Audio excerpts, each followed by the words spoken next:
We're back, and so is our dear friend and very valued chairman of the board of the Institute for the American Future, of which I'm proud to be the president. That would be Rod Martin. Rod is a man of considerable accomplishment, both in the public sector, notably as the policy advisor to then Governor of Arkansas, Mike Huckabee, who has gone on to other things, commendably as the U.S. ambassador to Israel at the moment.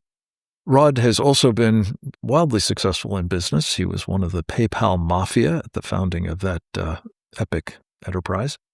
And these days, he is doing business in his own right, but also keeping his hand in on religious matters with his Southern Baptist Convention, as well as the public policy arena with our institute. And we couldn't be more grateful for his visits with us each week, especially at a time such as this. Welcome back, Rod. Good to have you with us. Great to be here. I wanted to start by picking up on a theme of the program at the beginning. We are, as we speak, on day one of early voting in the Republican primary. Well, I should say the nominally Republican primary. It is an open primary, and Republicans will be voting in some numbers, of course, but may also have others weighing in to tell them who should be their candidates for various high offices, and not least, why the Proposition 10 that says simply Texas should prohibit Sharia law should not pass. And I'm anxious to get your thoughts on both the point that Sharia should be prohibited, not just in the state of Texas, but across the country, but also this idea that some good comes of having people who basically seek the defeat of the Republican Party in every aspect, telling them how to run their nominations as well as their policy positions, sir. Well, to start with, of course, Sharia law should be banned, but let's be very clear what we're saying. We're not saying religious practice should be banned until and unless it violates some principle of American law. So, sorry, no honor killings here. We're not doing that. And you can go on from there. But the issue really isn't what people do privately in their own home or their own mosque. The issue is where it impinges on the rights of others and where a foreign, antithetical to American life legal system is being imposed as a parallel legal system on masses of people. And we're seeing that in a number of parts of the country. So, of course, Texas is right to ban this. I'm sure if they are successful in doing so, it'll go through all kinds of court challenges over the exact issues I just identified, but ultimately should succeed because this is well-trod ground in American law. You don't get to use religion to subvert the American system, and also the American government must not subvert religion. So, that dynamic tension has always existed, and we've always had that legal debate. I think the lines are pretty clear.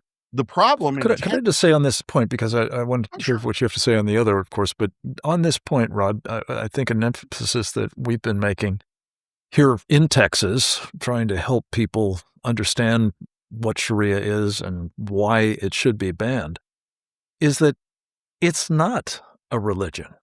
It is a totalitarian political ideology. And it is especially the case, as you say, that those things that by definition impinge upon freedom and undermine our constitutional republic and the rest are not protected by that Constitution, right?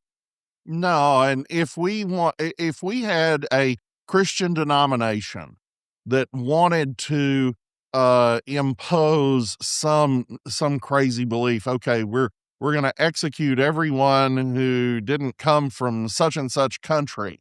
Well, that isn't good Christianity for starters, but you could have someone who cloaked in religion some absurd, obscene demand, and that would not be constitutional. That is not protected free exercise of religion.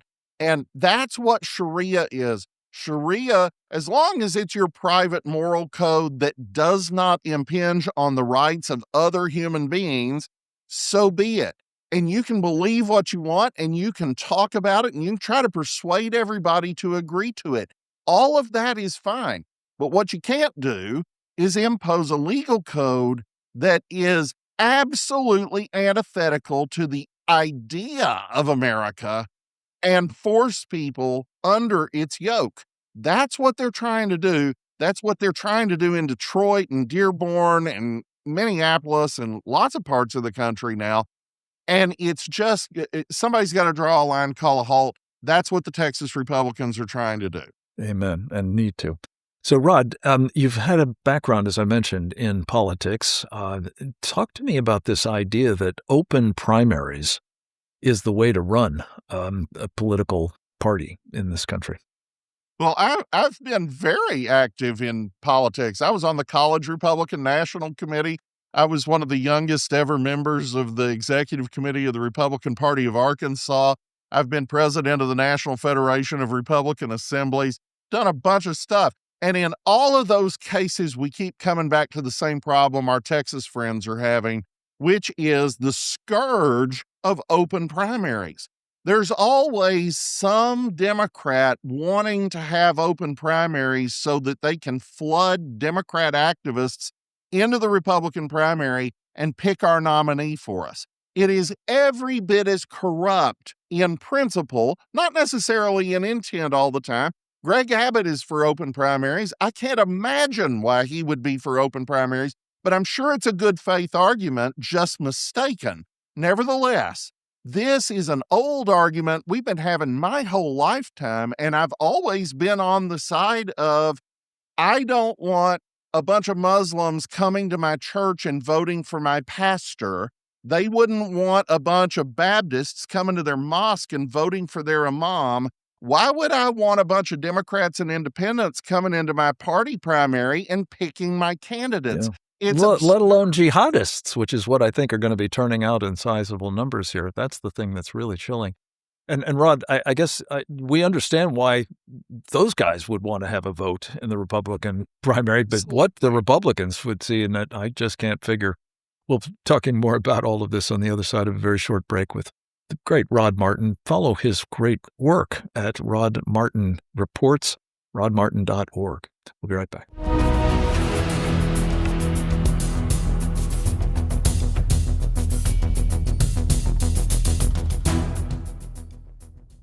Welcome back. We're talking with Rod Martin, the chairman of the board of the Institute for the American Future, for which I'm profoundly grateful, as I am the president and very much value his leadership in this organization, as well as his contributions to the program that the Institute makes possible, which is Securing America. Think about donating if you would. It's vital to the work that we do, both at the Institute and I think for the public good by broadcasting information with wonderful guests like Rod Martin. Rod, we've been talking about internal politics. I want to talk about a matter of foreign politics, specifically the government of Iran, and whether there is not only an urgent need, but an actual America First argument for the end of the brutally repressive, totalitarian religious tyranny of the mullahs that has not only been a horror for the people of Iran, but that has, from its inception, threatened ours. You actually have a piece at rodmartin.org by a guest author that makes exactly that case. Talk to us about it, if you would. Well, these opportunities don't come around that often. You know, what we're talking about is not a big Bush-era invasion. You're not talking about a bunch of American troops occupying Iran for 20 years and fighting insurgents. That's not what we're talking about. The Iranian people have risen. Hundreds of thousands in the streets, tens of thousands murdered, unarmed, peaceful protesters murdered by the regime, some of them in their hospital beds, taken to the hospital for treatment for their injuries at the hands of the secret police, and then shot in their beds in the hospital.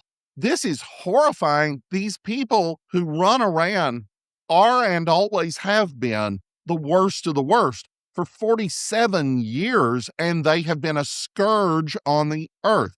They are twelvers. Twelver is an interesting term. Not many people know it. It's an eschatological position. You'll run into Christians who believe that Jesus is going to return any minute now, possibly next Tuesday, and he's going to establish his kingdom. What you don't have is, as in the Twelvers, a belief that it is their duty as Muslims to burn down the world to bring on their Messiah. That's a completely different thing. So, mutual assured destruction can't work with people who actively want a nuclear war. That's crazy. And it would be crazy to let these people have the bomb. Something that Donald Trump has understood incredibly well. Between 2011 and the 12-Day War, he said 58 separate times in public, we will never allow Iran to have a nuclear weapon. Well, that's right. And now the people are rising. So if America can do the things, be the decision maker, be the guys who actually tip the scales in favor of the people in the streets, we can have a democratic, free Iran that quits terrorizing its neighbors, and the entire level of tensions in the Middle East just drops to nearly nothing overnight, as a result of which American forces don't have to be all over the Middle East and we can focus on China. Yeah. And that's where the America First piece comes in, is that it is in our interest to see those kinds of tectonic changes take place in the Middle East. Others will benefit as well, of course, even some who are currently saying, no, don't change the regime, like the Saudis, for heaven's sakes. But it's an opportunity, as you say, it doesn't come along very often that you have this kind of correlation of forces. So, Rod, you are nothing if not gimlet-eyed when it comes to assessing the realities of situations. As we speak, two people in whom I must say I don't have a whole lot of confidence, Steve Witkoff and Jared Kushner, notwithstanding Jared's contributions to the Abraham Accords, which I think were important. But you have these two guys parleying with the Iranian foreign minister, suggesting that President Trump is still hankering after some sort of deal. I mean, he said it just the other day that, it'd be good to have a deal. He has also said just the other day that the best thing that could happen is the end of this regime. Yes. What do you think is the bottom line? What's he going to do? And how soon do you think he might do it? The bottom line is that Donald Trump has stated 3 non-negotiable points that the Iranians have declared non-discussable. So they seem to be giving a little bit of ground on one of the 3, but Trump has been clear it's all 3. I mean, we aren't doing a deal that doesn't include all 3 points. And the 3 being ballistic missiles and terrorism. Yeah, nuclear weapons gotta go. And the nuclear weapons, of course, nuclear enrichment. You gotta actually curtail the ballistic missile program, and you actually have to stop funding all the proxies like Hezbollah and Hamas and the Houthis. That's all got to stop. They're never going to agree to that. They can't agree to that. So, yeah, this is buying time. I mean, the Trump administration gets to rightly say that they did everything they could to get this to a peaceful resolution. And then, lo and behold, it didn't happen, and we're going to hit them. And that's exactly what happened in the 12-Day War. Trump gave them 60 days to negotiate a deal. On day 61, the Israelis started striking Iran. And, of course, the capstone of all of that was us destroying the installations at Fordo and Isfahan. So, Trump has a history here. The guys saying taco are just inventing their own narrative that doesn't bear relationship to reality. It is true that the president stakes out maximalist positions and then negotiates to something everybody can live with, but that's when you can avoid a war. You can't avoid a war with these guys. It's just a matter of when. So it might as well be now when the people are in the streets. Yeah. TACO, of course, stands for Trump always chickens out. And Yeah, we which is trust in this absurd. case that will not be the case by any means. Thank you, Rod Martin. Thanks for what you do at rodmartin.org and, of course, at the Institute for the American Future. Keep it up. Come back to us again very soon. Hope the rest of you do the same next time. Until then, go forth and multiply.